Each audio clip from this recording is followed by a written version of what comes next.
بیوی کی عزت کرنے والے شوہر رن مریدیا بیوی کے غلام نہیں بلکہ ایسی عظیم ماؤں کے فرمانبردار بیٹے ہوتے ہیں جس نے اپنی اولاد کو میاں بیوی کا رشتہ عورت کی عزت کرنا سکھائی ہے۔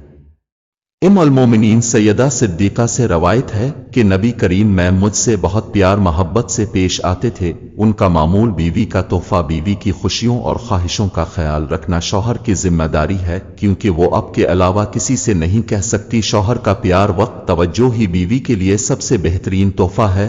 خوش نصیب بیوی وہ بیوی بہت خوش نصیب ہوتی ہے جس کی غیر موجودگی میں اس کا شوہر بے چین رہے تھا کہ کھانا کھانے سے پہلے میرے منہ میں نوالا ڈالتے پھر خود کھاتے تھے، پانی پیتے تو پہلے مجھے پلاتے پھر خود اسی جگہ سے پانی پیتے جہاں سے میں پیتی تھی، اسی طرح میں بھی انہیں اپنے ہاتھ سے کھلاتی اور پانی پلاتی پھر خود کھاتی تھی۔ ایک دفعہ جب میں نے نبی کریم سلام سے دریافت کیا تو اللہ کے رسول میم نے فرمایا، میاں بیوی کا ایک دوسرے کا جھوٹا کھانا پینا اور ایک دوسرے کی طرف پیار کی نظر سے دیکھنا بھی ثواب ہے۔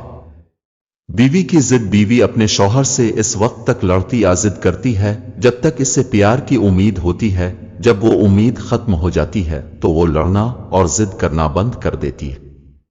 میاں بیوی کی 3 باتیں۔ میاں بیوی کا رشتہ 3 باتوں کی وجہ سے مضبوط ہوتا ہے۔ پہلی بات اعتبار، دوسری بات محبت، تیسری اور سب سے اہم بات احساس۔ گران تینوں میں سے ایک بات بھی آپ کے رشتے میں نہیں ہے تو یقین مانیے آپ کا شتہ بالکل کھوکھلا ہے۔